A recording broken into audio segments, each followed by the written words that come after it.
Ang buhay ay resulta ng dugtong-dugtong ng mga choices natin araw-araw. Araw-araw ay meron tayong pinipili. May mga desisyon tayo na nagresulta ng pagpapala, may mga desisyon naman na nagresulta din ng kapahamakan. Kaya nga alalahanin natin na ang ating mga choices ay magre-resulta kung ano ang magiging future natin. Kung saang direction tayo mapupunta, kung anong habit ang madedevelop sa atin, at kung ano yung destiny na mangyayari sa atin. Ang choices natin ay magdedetermine din kung saan tayo mapupunta sa susunod na buhay. Alalahanin mo ito, kaibigan. Binigyan tayo ng Diyos ng free will.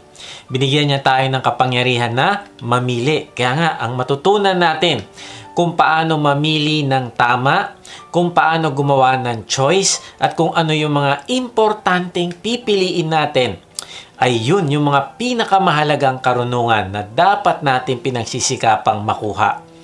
Narealize ko, sa dinami-dami ng mga choices natin sa buhay, merong isang choice na magre-resulta ng pangwalang hanggan na consequence.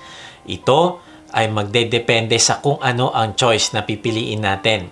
Pipiliin ba natin na kilalanin ang Diyos o pipiliin nating baliwalain ng Diyos? Sabi sa mga Kawikaan 28:26, ang nagtitiwala sa sariling kakayahan ay mangmang, ngunit ang sumusunod sa magandang payo ay malayo sa kapahamakan. Kaibigan, merong magandang plano ang Diyos para sa iyo. Kaya lang ay hindi niya ito magagawa para sa buhay mo kung pipiliin mong hindi siya isama sa mga desisyon mo. Kung patuloy kang magtitiwala sa sariling kakayahan at hindi mo pipiliin ang kanyang gabay sa lahat ng area ng iyong buhay. At pag ginagawa mo ito, ay hindi mo matutupad ang magandang destiny na nakaplano para sana sa iyo. Sabi sa Psalms 139:16, nakita nyo na ako, hindi pa man ako isinisilang. Ang itinakdang mga araw na ako'y mabubuhay ay nakasulat na sa aklat nyo bago pa man mangyari. Kaibigan, hindi ka pa sinisilang ay nakatakda na ang plano ng Diyos para sa iyo. Hindi pa nangyayari ang ilang bagay sa iyong araw ay nakasulat na ito sa aklat ng Diyos. Walang aksidente sa mundo. Kung napapanood mo ito, kaibigan, ay hindi ito aksidente. Tandaan mo ito, na ipinanganak tayo na may purpose. Lahat ng bagay at tao na narito sa ating mundo ay nilikha para tuparin ang kanya-kanyang purpose. Kaya nga ating personal fulfillment at satisfaction ay mangyayari lamang kapag natupad na natin ang purpose na ito sa ating buhay. Kaibigan, alalahanin mo ito. Ang pagtupad natin sa purpose ng Diyos para sa atin, ang dapat nating maging primary goal sa buhay. Bakit? Kasi ipagsusulit natin ito sa Diyos balang araw kung natupad ba natin o hindi ang layunin ng Diyos para sa atin. Kaya nga, suriin natin ang ating sarili. Kung isinasantabi lang ba natin ang purpose ng Diyos at namumuhay tayo para sa ating sarili, o sinisikap nating makilala ang Diyos at tinutupad ang kalooban nito sa ating buhay. Ang choice na ito ay importante para sa iyong pamumuhay dito sa lupa at lalong kailangan mo para sa susunod na buhay. Ang buhay natin dito sa lupa ay maikli lamang. Ang sabi sa awit 90:10, buhay namin umaabot ng 70 taong singkad. Minsan na may 80 kung kami malakas. Ngunit buong buhay namin ay puno ng dusa at hirap. Pumapanaw pagkatapos dito sang maliwanag. Kaibigan, ang buhay natin sa lupa ay maikli, pero ang susunod na buhay ay ang wala ng katapusan.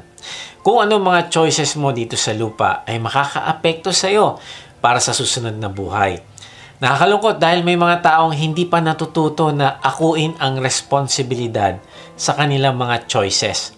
Na kung naranasan nila ang consequence ng maling pagpipili, ay ang gagawin nila ay sisisihin at magagalit sila sa ibang tao, sa community, sa government official, sa magulang o kapatid, o sisisihin ng asawa at ang Diyos. Pero hindi nila titignan ng kanilang sarili na sila ay nagkamali ng choices sa buhay. Kaya nga, ito yung pag-uusapan natin. Ano ba yung 3 choices na pwede natin gawin sa araw-araw ng buhay natin upang masigurado natin na matutupad natin yung purpose ng Diyos sa ating buhay.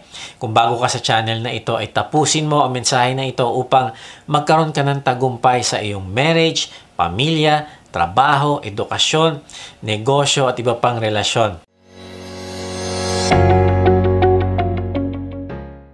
Accountability and prayer partnership. To foster greater commitment, we emphasize accountability. When you're held accountable, your dedication to achieving your goals intensifies. Knowing that your trusted partner will engage in regular discussions about your progress will motivate you to stay committed. Accountability also nurtures self-control, making you more mindful of your decisions and actions, as you understand you'll be answerable for them. Take action now and commit to our campaign of weekly prayer and accountability sessions with your partner to experience these benefits firsthand. Together we progress. Prayerful partners, accountable hearts. Magandang araw muli mga ka-WOTG. Salamat sa Diyos sa inyong pagsubaybay sa mga mensahe ng ating Diyos dito sa ating vlog na may bagong upload every Sunday 6 p.m. Sa mga hindi pa nakakilala sa akin, ako po si Kuya Mike. Ang calling po sa akin ng Diyos ay magbahagi ng kanyang salita sa paraang mas madaling maiintindihan ng mga manonood. Salamat din pala sa mga bagong members na ating online discipleship group. Kung gusto mo sumali ng discipleship group, mag-type ka lang ng join sa comment section. Sa mga gusto mag-lead naman ng online discipleship group, message nyo lang kami, type nyo ang salitang lead at magre-reply kami para sa link ng registration. Meron nga pala tayong live worship service sa App Live na ginaganap every Sunday 10 a.m. Pwede namin kayong ipanalangin dito pagkatapos ng service. Sa mga gustong sumamba na kasama namin ay mag-type lang kayo ng worship at paradala namin kayo ng link. Kung hindi ka pa nga pala nakakasigurado sa iyong kaligtasan, hindi ka sigurado kung matapos ka mawala sa mundong ito ay makakasama mo ang Diyos sa langit, mag-type ka ng save sa comment section at babahaginan ka namin ng mabuting balita. Tapos, magkakaroon nga pala tayo ulit ng baptism. Kung ikaw ay nagsuko na ng buhay mo sa Panginoong Yesus, ay inaanyahan ka namin na magpabaptize at i-declare ang iyong pakikipag-isa sa Panginoong Yesus publicly. Type mo sa comment section ng baptize at magpapadala kami sa iyo ng registration link. Okay, balik tayo sa topic. Ano-ano nga ba yung tatlong choices na dapat nating ginagawa araw-araw upang matupad natin ang purpose ng Diyos para sa ating buhay? Acrostic natin ay MAP. MAP. Isipin natin na kailangan natin ng mapa para makarating tayo sa ating destinasyon. Ang mga choices na pag-uusapan natin ay dapat mong piliin simula paggising mo araw-araw. Ang M ay make Jesus your top priority. A is anchor your thoughts and speech in God's truth. P is permit God to drive your future. So number 1, make Jesus your top priority. Piliin mo na gawing priority ang Panginoong Yesus sa lahat ng pagkakataon. Sabi sa Hebrews 11:27, sa pamamagitan ng pananampalataya ay kanyang iniwan ang Ehipto. Hindi siya natakot sa puot ng hari sapagkat matatag ang kanyang kalooban dahil waring nakita na niya yaong hindi nakikita. Sa totoo lang, kung magiging honest lang tayo, ay sa maraming pagkakataon ay mas pinipili natin na huwag ma-offend ang feelings ng ibang tao kaysa piliin natin kung ano ang kalooban ng Diyos. Nung inutusan ng Diyos si Moses para kausapin ang Pharaoh, napakawalan ang mga Israelita upang sila ay dalin sa lupang ipinangako, ay hindi niya sinabing, ayoko sumunod sa Diyos dahil masasaktan ko ang loob ng Pharaoh at magagalit siya sa akin. Inalagaan niya ako sa kanyang palasyo, binigyan ng mga gandang damit, pinakain ng masasarap na pagkain, at binigyan ng magandang edukasyon. No, hindi niya sinabi yon. Hindi din sinabi ni Moses na gusto kong maglingkod sa Diyos, kaya lang sasama ang loob sa akin ng Pharaoh na naging mabuti ang turing sa akin. Pero hindi yun ang ginawa ni Moses at para sa kanya ay maglilingkod siya sa Diyos. Kahit pa magalit ang hari sa kanya, nanampalataya siya na totoo ang Diyos kahit hindi niya nakikita. Sabi sa talata ay parang nakita na niya ang hindi nakikita. Bakit? Dahil ito sa kanyang pananampalataya. At kung nananampalataya siya na may Diyos, ay sisiguraduhin niya na ang priority niya sa kanyang mga choices ay ang piliin ang Diyos kahit pa may mga taong hindi sasang-ayon at magagalit sa kanya. Kaibigan, nag-aalala ka ba sa sasabihin ng iba tungkol sa iyong pananampalataya? Sino ang priority mong paluguran? Sino ang pumipigil sa iyo para isuko ng buong buo ang iyong sarili sa Diyos? Kaibigan, ang pagpili na gaya ng ginawa ni Moses ang kailangan mong gawin sa iyong buhay araw-araw. Sa Book of Acts ay nagpatotoo si Stephen sa mga Sanhedrin at maaari niya sanang ibahin ang kanyang pananalita sa paraang maghihinay-hinay lang, kumbaga para hindi ma-offend ang mga Sanhedrin at siya'y patayin. Pero hindi niya ginawa. Alam niyang kailangan niyang piliin na sabihin ng katotohanan kahit anong mangyari. At ito mas pinili niya. Kaya't nagalit yung mga Sanhedrin sa kanya. Sabi sa Gawa 7:54-57, nang marinig nila ang mga bagay na ito, nagsiklab ang kanilang galit. Nagngalit ang kanilang mga ngipin laban kay Esteban. Ngunit siya, napuspos ng banal na spirito, ay tumingalang nakatuon sa langit. Nakita niya ang kaluwalhatian ng Diyos at si Jesus na nakatayo sa kanang bahagi ng Diyos. Sinabi niya, narito nakikita kong bukas ang mga langit at ang anak ng tao ay nakatayo sa kanang bahagi ng Diyos. Kaya sila ay sumigaw ng malakas na tinig at tinakpan nila ang kanilang mga tainga. Nagkakaisa nilang dinaluhong si Esteban. Itinapon nila siya sa labas ng lungsod at binato hanggang mamatay. Inilagay ng mga saksi ang kanilang mga damit sa paanan ng isang binata na Saulo ang pangalan. Narealize ko na mas pinili ni Stephen na paluguran ang Diyos kaysa sa tao. Kahit pa ang kapalit nito ay ang kanyang kamatayan. Kaibigan, itong ibig sabihin na priority mo ang Diyos. At narealize ko na para sa mga taong inuuna ang Diyos, ay mas lalo niyang nakikilala at nararanasan ang himala ng Diyos. Ang sabi sa talata ay may nakita si Stephen na hindi nakikita ng iba. Ang sabi ni Stephen ay nakita niya ang kaluwalhatian ng Diyos sa langit kasama ang Panginoong Yesus. Alam mo, narealize ko na parang sinasabi ng Diyos na andito ako, Stephen. Alam ko nangyayari sa iyo. Pagkatapos mo magpatotoo para sa akin, ay isasama kita dito sa aking kaharian. Kaibigan, tandaan mo na hindi dito sa lupa nagtatapos ang buhay. At alam ni Stephen. Kaya sabi niya bago siya mamatay sa verse 59, sabi niya doon, Panginoong Yesus, tanggapin mo ang aking espiritu. Kaibigan, sino ang priority mo sa buhay? Sino o anong dahilan kung bakit ka bumabangon sa umaga? Tignan mo ang pangako ng Panginoong Yesus sa mga alagad niya na siya ang priority. Sabi sa Mateo 19:29, iyan ang mangyayari sa bawat isang nag-iwan ng bahay o ng mga kapatid na lalaki o ng mga kapatid na babae o ng ama o ng ina o mga anak o mga lupain alang-alang sa aking pangalan. Siya ay tatanggap ng 100 ulit.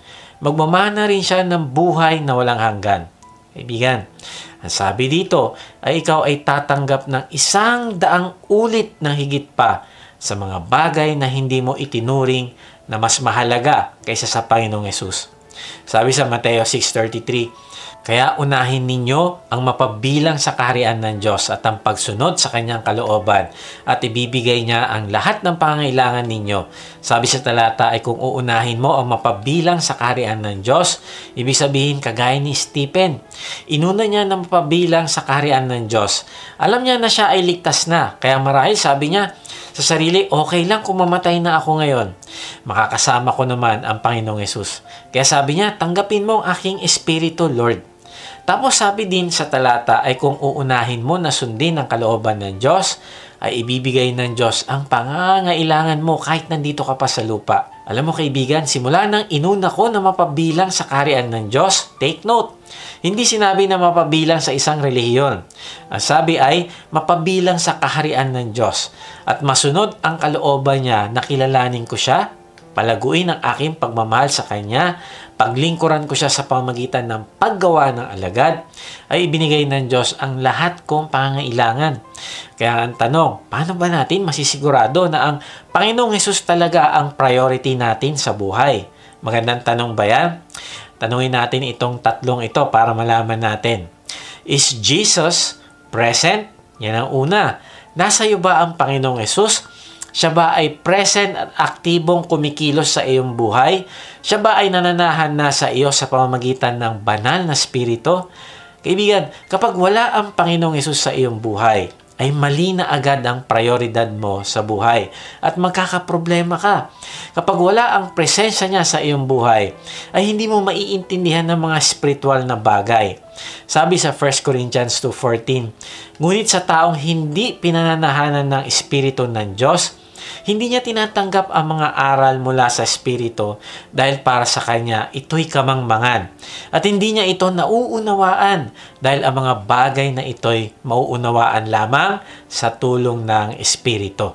Ang sabi diyan ay kapag hindi ka pinananahanan ng banal na Espiritu, ay hindi mo maiintindihan ang mga panuntunan na sinasabi ng Diyos mula sa kanyang salita. Hindi mo maiintindihan ang mga bagay na pang-eternal o yung pang walang hanggan.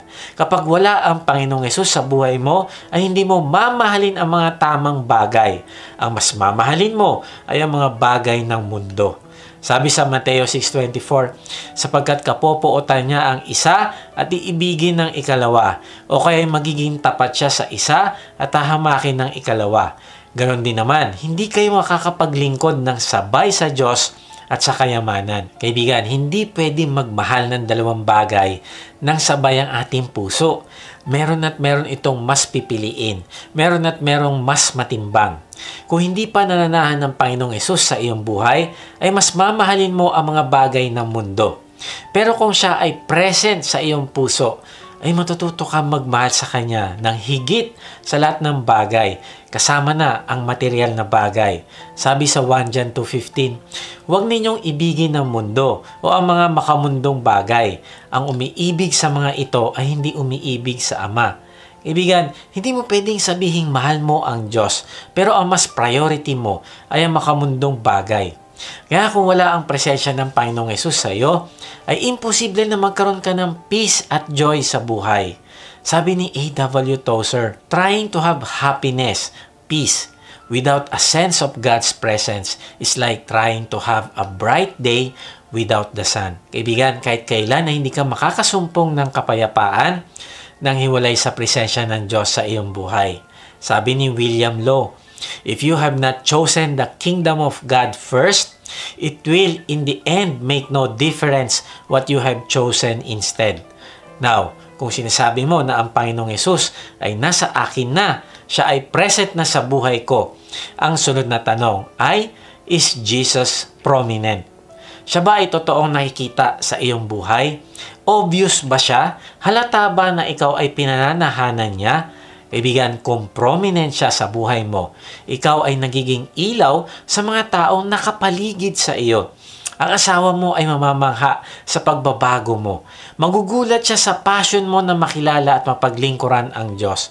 Ang mga anak mo ay lumalago dahil sa iyong pangunguna. Ang mga kamag-anak at kaibigan mo ay nai-influence mo sa paggawa ng tama. Sabi sa Mateo 5:14, kayo ang nagsisilbing ilaw sa mundo at ito ay makikita nga tulad ng lungsod na itinayo sa ibabaw ng isang burol na hindi maitago. Kaibigan, kung ang Panginoong Hesus ay prominent sa buhay mo, ay hindi mo ito maitatago. Sa tuwing pumupunta ka sa isang lugar na merong kadiliman, ay nakikita nila ang iyong kaibahan agad. Kapag merong grupo ng mga tao na nagsasalitaan ng laban sa kapwa nila, ay nakikita nila na iba ka. Kasi lumalabas sa bibig mo ay mga positive.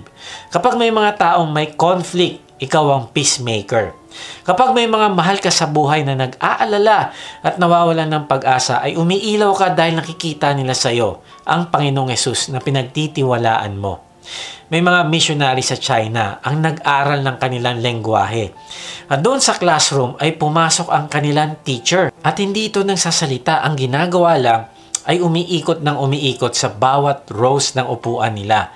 At maya-maya ay nagtanong, meron ba kayong napansin sa akin? Tahimik ang lahat kasi hindi nila alam ang sagot hanggang merong isang estudyante ang sumagot. Ma'am, napakabango ng inyong perfume. Tapos nagtawanan sila. Sabi ng teacher, yun ang gusto ko talaga mapansin nyo. Kasi matatagalan bago nyo matutunan ang Chinese language para makapagbahagi ng mabuting balita. Pero habang hindi pa kayo natututo, ay hayaan nyo na ang inyong bango ang maamoy nila. Na ang kalidad ng inyong buhay na mapagmahal ang makita nila bago pa kayo matutong magsalita ng Chinese. At alam mo kaibigan, tanungin mo ito sa sarili. Humahalimuyak ba ang bango ng kalidad ng aking buhay sa ibang tao? Kung ikaw ay nagsasabing tumanggap na sa Panginoong Yesus, ay nakikita ba sa iyong pagsasabuhay ang larawan ng Panginoong Yesus? Sabi ni Oswald Chambers, your priorities must be God first, God second, and God third, until your life is continually face-to-face with God. Pangatlo, kung present sa iyo ang Panginoong Yesus at prominent din siya sa iyo, ay ang pangatlong tanong, is Jesus preeminent? Siya ba ang pinakamataas sa iyong buhay? Siya ba ang pinakamahalaga? Siya ba ang pinakamamahal mo? Kaya nga kung ang Panginoong Yesus ay preeminent sa iyo, ay magagawa mo na siya ang iyong gawing priority. Ang ibig sabihin ng preeminent ay walang tatalo. Siya ang sovereign sa iyong buhay. Kapag siya ang pinakamataas, ay siya din ang King of Kings at Lord of Lords ng iyong buhay. Sabi sa Colossians 1:18, si Kristo ang ulo ng iglesia na kanyang katawan. Siya ang pinagmulan nito, ang unang nabuhay sa mga patay para maging pinakadakila siya sa lahat. Kapag sinabi mo ang Panginoong Yesus ang preeminent, siya ang ulo ng iglesia. At siya ang pinakamataas na authority na dapat sundin. Ang ibig sabihin pala ay kailangan nating ibigay ang ating best sa Kanya. Kasi hindi niya deserve ang paglilingkod na pwede na. Hindi pwede sa Kanya ang trabahong minadali. Hindi pwede sa Kanya ang tira-tirang time, talent at treasure. Hindi pwede sa Kanya ang minimum effort.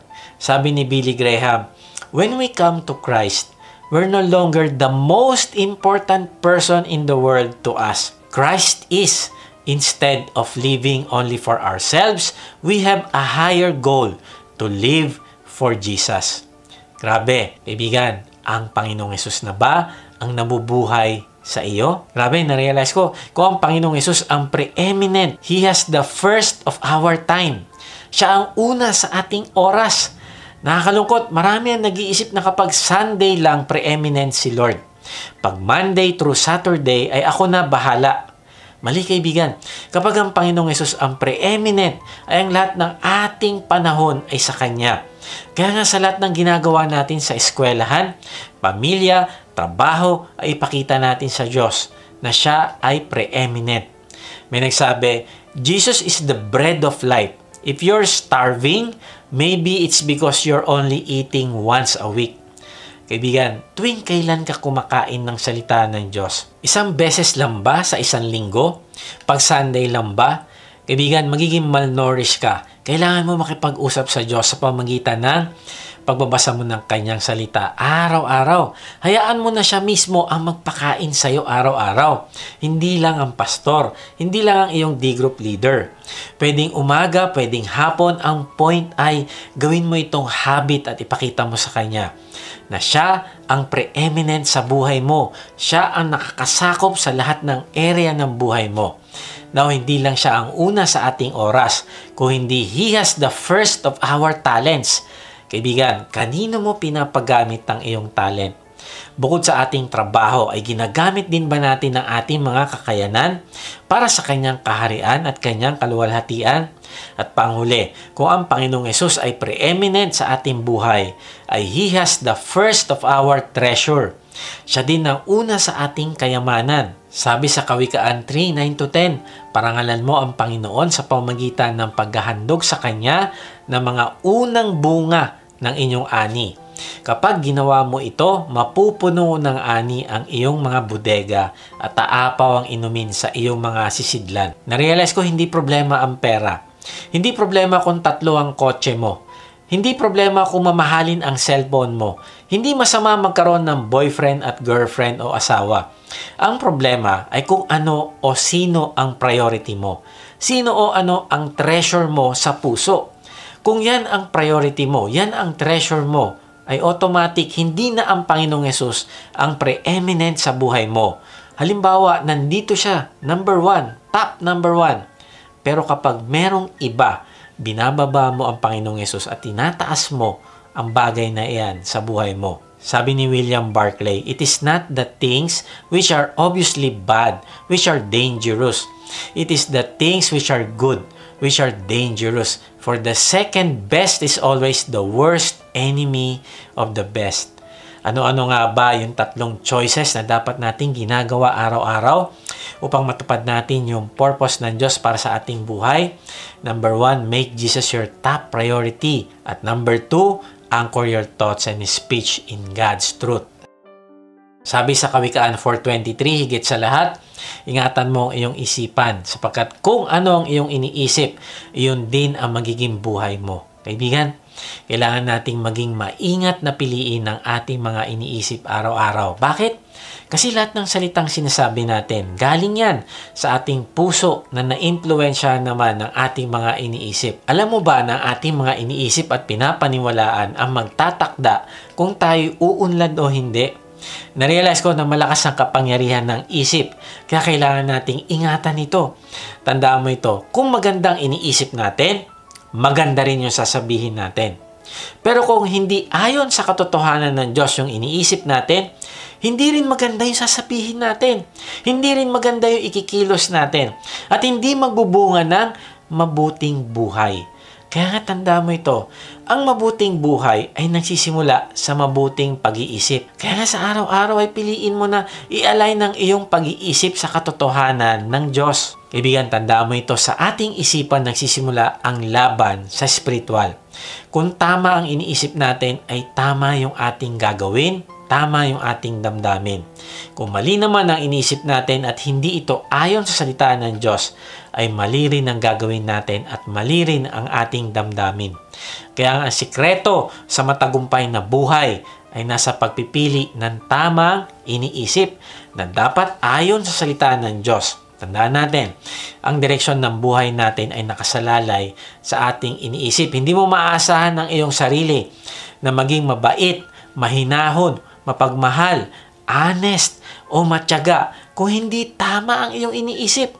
Hindi mo rin maasahan na mamumuhay ka ng tagumpay kung hindi naman tama ang iyong mga iniisip. Sabi sa 2 Corinthians 10:5, ginagapi namin ang lahat ng pagmamataas laban sa kaalaman tungkol sa Diyos at binibihag namin ang lahat ng isipan upang matutong sumunod kay Kristo. Kaibigan, sabi sa talata ay gapiin natin o talunin natin ang lahat ng pagmamataas laban sa kaalaman ng Diyos at bihagin ang bawat isipan sa pagsunod kay Kristo. Ang ibig sabihin ay kapag mayroong negatibong isipan tayong makakasira sa atin, ay agad natin itong itatakwil o itatapon palabas ng ating isipan. Tapos iisipin natin agad ang salita ng Diyos. Lord, nagnanasa po ako sa taong ito pero mali ito. At itatakwil ko ang isipan na ito at aalalahanin ko ang sinasabi mo sa iyong salita na mahalin ko lamang ang aking asawa gaya ng pagmamahal mo sa akin. Lord, pumasok sa isip ko na ako'y hopeless at worthless. Pero itatapon ko ito palabas ng aking isipan kasi sabi mo sa iyong salita na ako ay nilikha mo ng buong ingat at binigyan ng purpose. Kaya sa halip na mag-alala at ma-depress ay patuloy akong lalapit sa iyo at magpapasakop. Sabi sa mga awit 1:19-11, ang banal mong kautusay sa puso ko iingatan upang hindi magkasala laban sa iyo kailanman. Kaibigan, itanim natin ng malalim sa ating puso ang salita ng Diyos para maitama ang ating mga iniisip. May nagsabi, watch your thoughts, they become words. Watch your words, they become actions. Watch your actions, they become habits. Watch your habits, they become character. Watch your character, for it becomes your destiny. Grabe, ito ang katotohanan na mahalaga kaibigan kung ano laman ng iniisip natin. Dahil ito din ang magre-resulta o makakaapekto sa ating kinabukasan. Kailangan nating matutunan na pumili ng mga iniisip na pinapayagan nating umikot sa ating isipan. Kung meron ka mang patatagalin sa iyong isipan, ay ito dapat ang salita ng Diyos. Bakit? Kasi bawat iniisip natin ay may layunin na hubugin ang ating pananaw sa buhay at itulak tayo sa isang direksyon. Kaya kailangan nating salain ang ating mga iniisip sa pamamagitan ng katotohanan na galing sa Diyos. Kasi kung hindi, ang ating damdamin ang magkokontrol sa atin na magbubunga ng mga salita, kilos na magdadala sa atin sa isang direksyon na sa huli ay pagsisisihan natin, na sa huli ay kakahiya natin. Kaya nga, importante na para makasunod tayo sa direksyon na gusto ng Diyos, ay kailangan nating simulan sa pag-alam kung ano bang iniisip ng Diyos patungkol sa iyong plano at balakin. Sabi sa Isaiah 55:8, sinabi ng Panginoon, ang pag-iisip ko ay hindi katulad ng pag-iisip ninyo at ang pamamaraan ko ay hindi katulad ng pamamaraan ninyo. Kaibigan, ito yung katotohanan. Iba mag-isip ang Diyos. Maaaring sa tingin mo ay tama ang iyong iniisip, pero sa mata ng Diyos ay maaaring hindi. Bakit? Kasi sabi niya, ang pag-iisip ko ay hindi katulad ng pag-iisip ninyo at ang pamamaraan ko ay hindi katulad ng pamamaraan ninyo. Kaya nga importante na pupunuin natin ang ating isip ng salita ng Diyos. Dahil ibang-iba ang pananaw niya, ibang-iba ang isip niya, ibang-iba ang pamamaraan niya. Para malaman natin kung ano yung pamamaraan niya, kailangan punuin natin ang ating isip ng salita niya. At pag nagkagayoy, malalaman natin kung itutuloy ba natin ang mga bagay na binabalak natin o iniisip natin. Narealize ko na ang salita ng Diyos ang huhubog sa ating mga iniisip at salita. Kasunod na rito yung mga kinikilos natin. Kapag nagbababad ka sa salita ng Diyos ay mabubuo ang mga gandang ugali na huhubog sa iyong character at destiny o tadhana. Kaya kung ikaw ay nalulungkot sa iyong sitwasyon, ay piliin mo na magpakagalak ka sa Panginoon. 12 beses na sinabi ni Pablo na magalak sa 4 na chapters. Narealize ko na ang joy na sinasabi ni Pablo ay hindi nakabase sa sirkumstansya ng isang tao, kung hindi nakabase sa relasyon ng isang tao sa Diyos. Kasi nung sinulat ni Pablo na magpakagalak tayo, ay nasa kulungan siya. Tapos alam din niya ang problema sa inggit ng mga kapatiran, nasasaktan siya. Alam din niya ang nalalapit na pagbitay sa kanya. Naranasan din niya ang karamdaman, panganib, pagtakwil sa kanya at kabiguan. Kaya kaibigan, tanungin natin, ano naman na magbibigay ng joy sa iyo kung ikaw ay nasa mahirap na sitwasyon gaya ni Pablo? Kaibigan, alalahanin mo palagi ang kaligtasan na binigay sa iyo ng Diyos. Alalahanin mo ang katotohanan na meron ka. Mahal ka ng Diyos at meron kang personal na relasyon sa Kanya. Meron ka ding pag-asa na hindi nawawala sa iyo sapagkat ikaw ay makakasama ng Diyos sa susunod na buhay. At dahil dito, ay pwede nating piliin na maggalak kahit pa sa mahirap na sitwasyon. Kaibigan, marahil tinatanong mo, kung kailangan ko pala iayon yung aking isip sa katotohanan ng Diyos, ay ano naman yung katotohanan na ilalagay ko sa aking isip? Basahin natin yung Philippians 4:8. Bukod dyan mga kapatid, lagi ninyong isaisip ang mga bagay na mabuti at kapuri-puri, mga bagay na totoo, marangal, matuwid, malinis, maganda at kanais-nais. Kaibigan, mayroon tayong choice kung anong ilalagay natin sa ating isip. Sa araw-araw ay palaging may negatibong papasok sa ating isip. Pero sasalain natin ito sa pamagitan ng mga tanong. Kung ang iniisip ko ba ay mga bagay na mabuti at kapuri-puri, mga bagay na totoo, marangal, matuwid, malinis, maganda, at kanais-nais, kaibigan ko ang sagot mo sa mga tanong na ito ay hindi. Nako, itapon mo yan sapagkat hindi yan ang katotohanan ng Diyos. Ihinto mo kung ano yung ginagawa mo. Ihinto mo kung ano yung binabasa mo. Ihinto mo kung ano yung pinapanood mo. Ihinto mo kung ano yung mga pinapakinggan mo sa mga taong nag-i-influensya sa iyo na mapalayo sa Diyos. May isang babae na nag-commit ng suicide. Ang babaeng ito ay mabait at palaging uma-attend sa church. Kaya lang nung siya ay nagkaroon ng depression, ay na-overwhelm siya sa mga pangyayari at siya ay nag-suicide. Sobrang nagdalamhati ang kanyang ina. At tinanong niya yung kanyang pastor, sabi niya, "Pastor, napakabait ng aking anak. Bakit hindi pinigilan ng Diyos ang aking anak?" Nung nag-isip siya na mag-suicide. Alam mo, sabi ng pastor, nung si Eva at Adan ay pinili na kainin ang pinagbabawal niya na puno, ay hindi din ito pinigilan. Wala tayong karapatan na patayin yung ating sarili. Pero pag pinili natin na magrebelde at sumuway, ay hindi tayo pipigilan ng Diyos. Tandaan natin na sa ating maling mga choices ay hindi tayo pipigilan dahil binigyan tayo ng Diyos ng kalayaan na mamili. Pipiliin ba natin siyang sundin o hindi? Binigyan niya tayo ng kanyang salita kaya alam na natin ang kalooban niya. Pangalawa, nag-iwan din ng magandang halimbawa ang Panginoong Hesus na dapat nating sundan. Kaya nga hindi tayo pwede magbigay ng excuse. Tapos sa bandang huli ay sisisihin natin ang Diyos.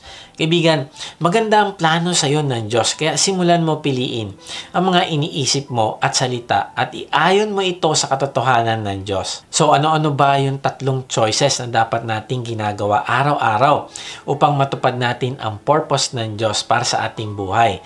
Number 1, make Jesus your top priority. Number 2, anchor your thoughts and speech in God's truth. And lastly, permit God to drive your future. Nawan tanong, bakit kailangan pang bigyan ang Diyos ng permiso na pangunahan ang buhay ko? Kasi kaibigan, hindi ka pupersahin ng Diyos. Gaya ng sinabi ko kanina, binibigyan ka niya ng choice kung papayagan mo ba siya na magmaneho ng buhay mo o hindi. Kaya kailangan nating piliin araw-araw na ibigay sa Panginoong Hesus ang trono ng buhay natin. At siya ang paupuin natin, hindi tayo yung nakaupo. Kung ano ang leading niya, susunod tayo. Kung anong direksyon niya, doon tayo pupunta. Ito yung ibig sabihin na binibigyan mo ng permiso ang Panginoong Hesus na manguna sa iyong buhay. Sabi sa Kawikaan 28:26, hangal ang taong nagtitiwala sa kanyang sariling kakayahan. Ang taong namumuhay na may karunungan ay ligtas sa kapahamakan. Grabe, sabi sa talata. Take note, hindi ako nagsabi niyan. Tagabasa lang ako. Ang tawag sa mga taong nagtitiwala sa kanyang sariling kakayahan ay hangal. Ang ibig sabihin ay wala sa equation ng buhay niya ang Diyos. Ang anumang choices na pinipili niya ay ayon lang sa kanyang sariling pagkaintindi. At hindi nito tinatanong ang Diyos kung anong kalooban niya. Pero tignan mo ang kabaligtaran ng hangal ay karunungan. Sila yung pinagkakatiwala sa Diyos ang lahat ng kanilang desisyon.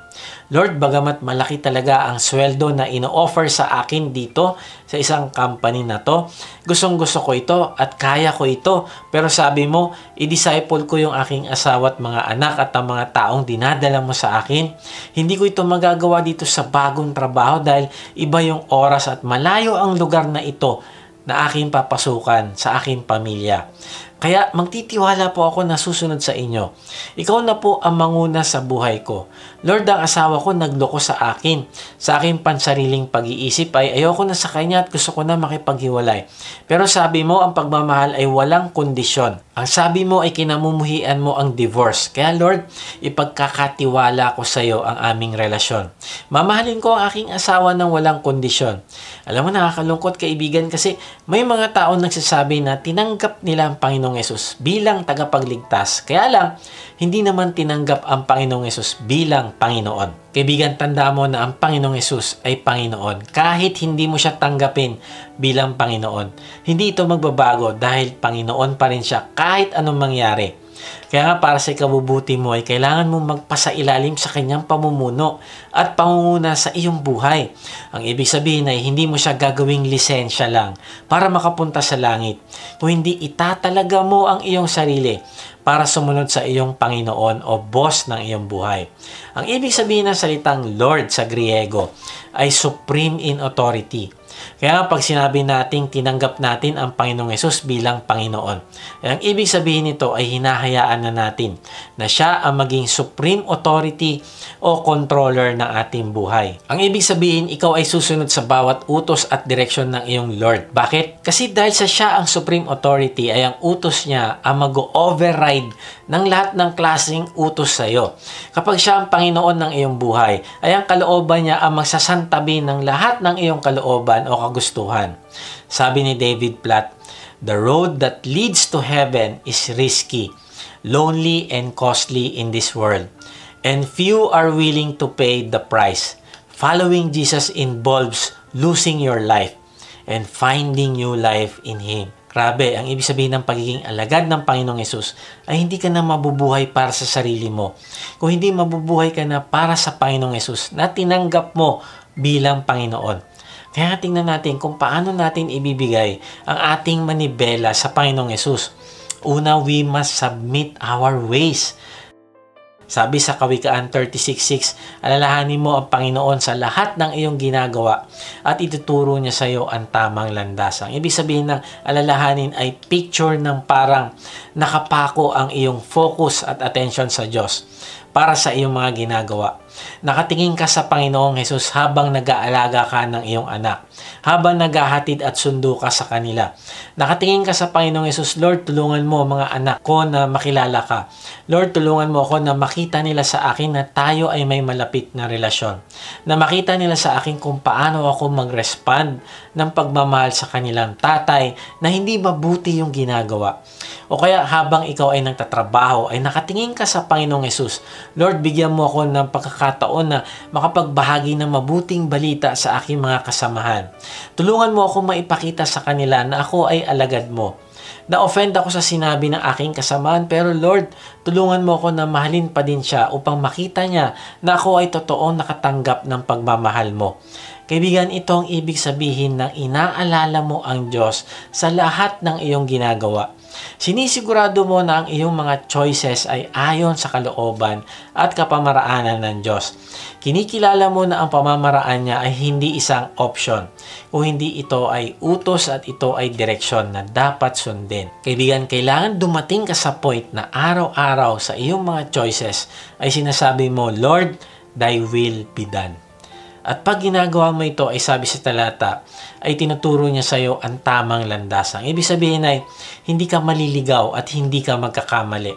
Sabi ni Winky Pratney, God does not guide those who want to run their own life.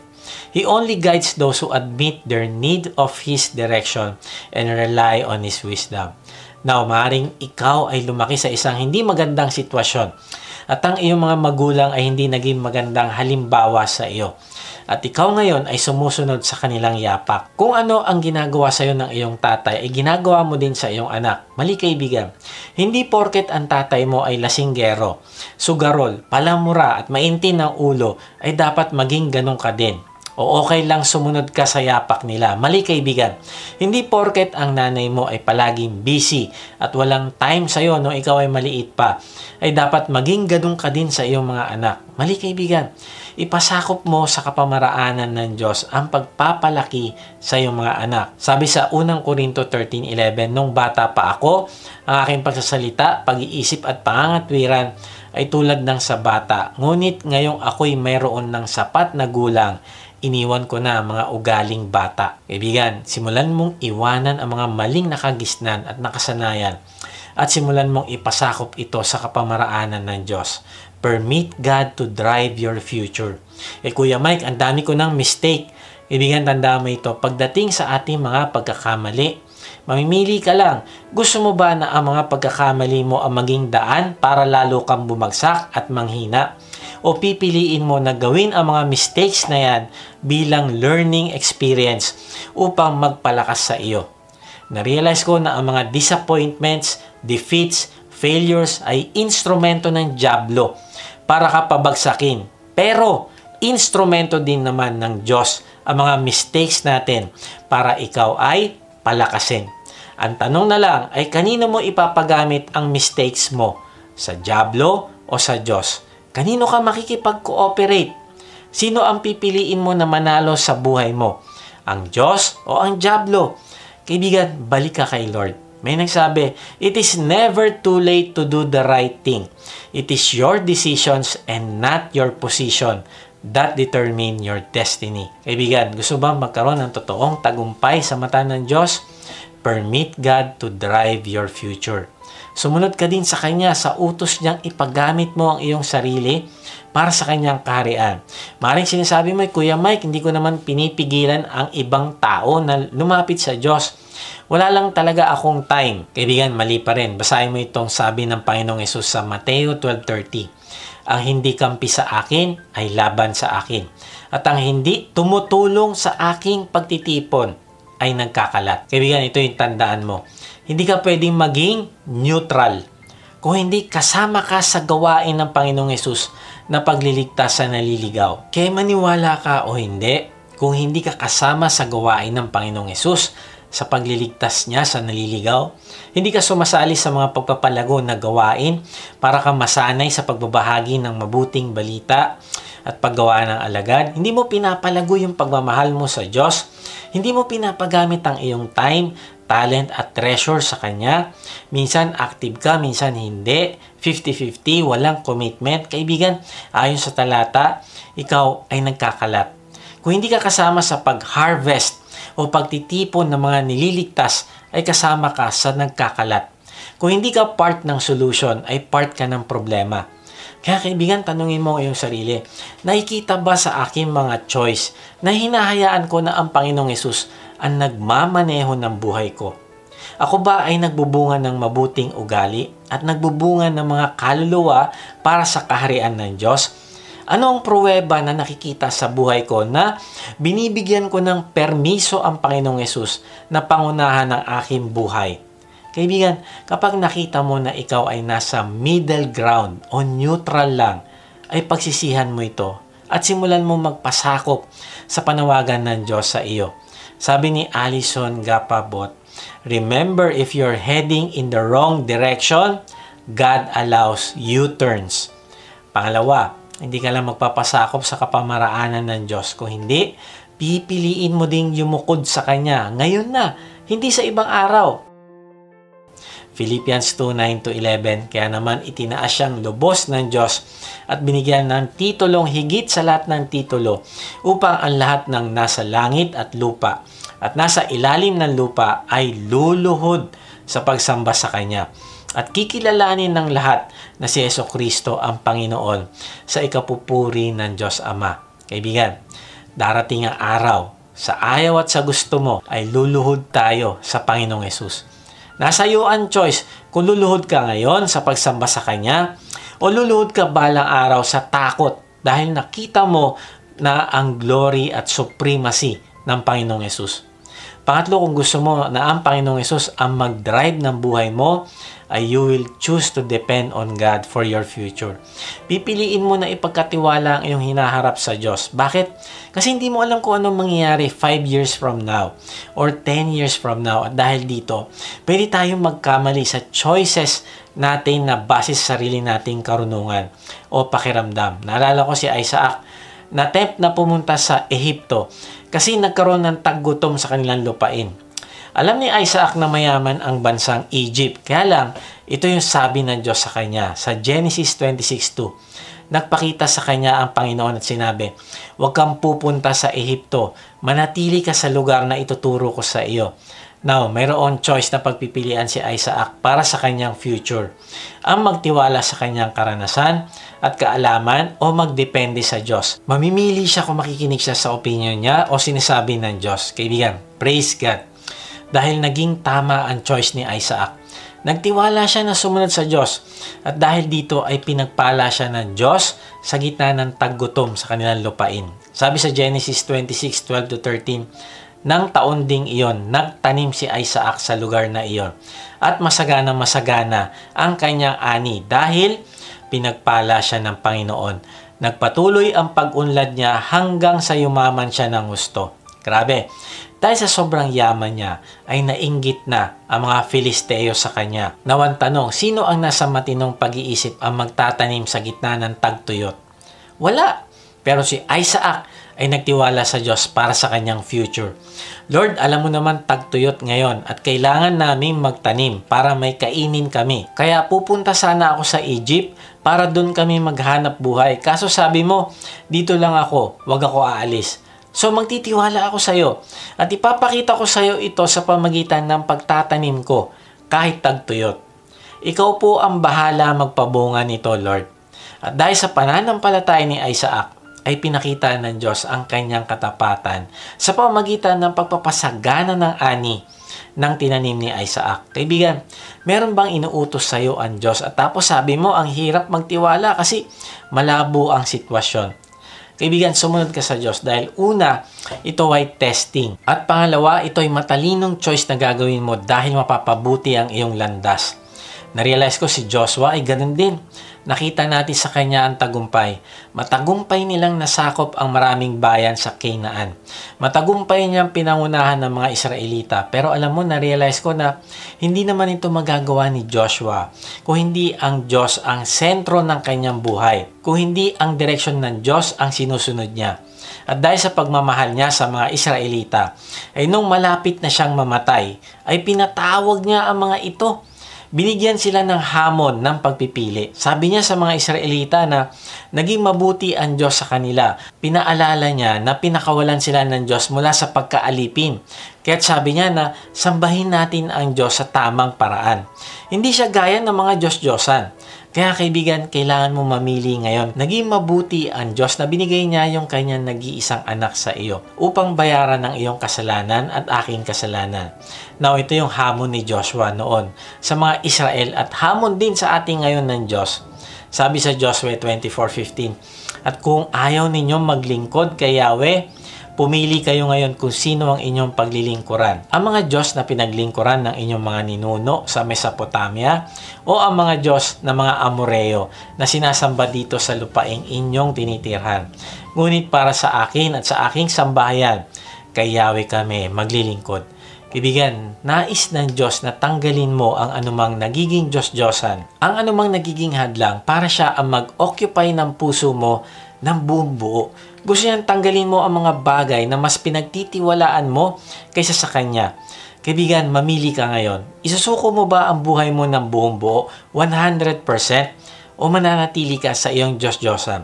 Ang ibig sabihin ng isusuko mo ng buong buo ang buhay mo 100% ay hindi mo gagawing additional ang Panginoong Yesus sa buhay mo. Dagdag sa religion mo, dagdag sa credential mo, dagdag sa pastime mo, dagdag sa kaalamang intelektual, dagdag sa accomplishment mo, dagdag pogi points sa nililigawan mo. Mali kaibigan, ang Panginoong Yesus ay hindi pandagdag sa buhay, kung hindi siya ang buhay. Tatanggalin mo na ang sarili mo sa eksena at siya ang hahayaan mo mag-drive ng buhay mo. Kaibigan, may purpose ang Diyos sa iyo at meron kang destiny o tadhana. Pero para mo malaman ang purpose mo, ay kailangan mong hayaan na ang Diyos ang manguna sa buhay mo at magagawa mo ito sa pamagitan ng pagpili mo araw-araw na gawing priority ang Panginoong Yesus sa buhay mo. I-align mo ang iyong mga iniisip at sinasabi sa katotohanan ng Diyos. At pangatlo, hayaan mo na siya ang mag-drive ng buhay mo. At pag ginagawa mo ito, ay makakarating ka sa destiny na itinakda ng Diyos para sa iyo. Maaaring kinausap ka ng Diyos ngayon at gusto mo ding baguhin na ng Diyos ang iyong tadhana. Gusto mo na siyang piliin ngayon. Gusto mo na siya ang manguna sa iyo. Kaibigan, ito na yung pagkakataon mo para mangyari ito. Manampalataya ka sa Panginoong Yesus na siya ang nagbayad ng iyong mga kasalanan sa krus. At pag ginawa mo ito, ay patatawarin ka niya sa lahat ng iyong kasalanan. Bibigyan ka ng buhay na walang hanggan at kapangyarihang gawin ang kalooban niya sa iyong buhay. Kung ito yung nais ng puso mo, ay ipahayag mo sa Kanya ang iyong pananampalataya sa pamagitan ng panalangin. Kahit nasan ka ngayon, sabihin mo sa Kanya, Panginoong Yesus, inaamin ko na ako po ay makasalanan. Patawarin niyo po ako. Nananampalataya po ako na ikaw ang nagbayad ng aking kasalanan sa krus. Kaya ngayon, binubuksan ko na yung aking puso. Pumasok ka at manahan sa akin. Tinatanggap kita bilang aking Panginoon na tagapagligtas. Simula ngayon, ay tatalikdan ko na yung aking kasalanan. Tatalikdan ko na ang aking mga Diyos-Diyosan at ikaw na ang mabubuhay sa akin. Salamat at isang araw ay makakasama kita sa langit. Amen. Kung sumabay ka sa panalangin natin bilang pananampalataya at pagtanggap mo sa Panginoong Yesus, ay mag-iwan ka sa comment section ng salitang accept para makilala ka namin at masama sa aming panalangin para sa iyong paglagong spiritual. Kung na-bless ka naman sa message na ito, ay inaanya kitang mag-subscribe sa aking YouTube channel upang ma-notify ka pag may bago na kaming video. Ibahagi mo din ang mensahe na ito sa iba ng mga nanghihina, nakakaba sa buhay at nasa kabigatian upang ma-encourage sila na lumapit sa Diyos na nagmamahal sa atin. Kung gusto mo namang mas makilala pa ang Diyos, sumama ka lang sa aming online discipleship group. Type mo lang ang salitang join sa comment section. Kung napapanood mo naman ito sa Facebook, ay click mo lang yung send message at type mo doon ang salitang join. at may magre-reply sa iyo para sa link ng registration form. Salamat nga pala sa mga regularly na nagsusupport sa ating ministry, at kung gusto mong maging partner sa ministry na ito na magamit ka ng Diyos sa pagpapalaganap pa ng kanyang salita at pagtulong sa mga nangangailangan, ay inaanya kita mag-support financially sa ating gawain. Meron tayong link ng donation page sa baba ng description. Pag hindi nyo nakita ang link, ay mag-type lang kayo ng partner sa comment section at papadala namin kayo ng link. Sa ating pagtatapos, ay iwan ko ito sa inyo. Sabi ni Henry Black KB, "If you have been given a word from God, you must continue in that direction until it comes to pass, even 25 years like Abraham." Kaibigan, hindi ko alam kung ano yung pinapagawa ng Diyos sa iyo. Hindi ko alam kung bakit huminto ka o kung ano mang pagsubok ang pinagdadaanan mo. Pero kaibigan, alahanin mo na mahal ka ng Diyos. Hindi siya pwede magkamali sa magandang plano niya sa iyo. Piliin mo na magtiwala sa Kanya at hindi sa iyong pakiramdam. Ngayon na yung panahon ng pagbabago. Simulan mo siyang piliin araw-araw sa lahat ng area ng buhay mo hanggang matupad ang iyong destiny. At pag ginawa mo ito, magtatagumpay ka sa hinaharap. Tandaan mo na ang lahat ng choices mo ngayon ay magtatakda ng iyong destiny. Kaya maging maingat ka sa iyong mga choices. God bless.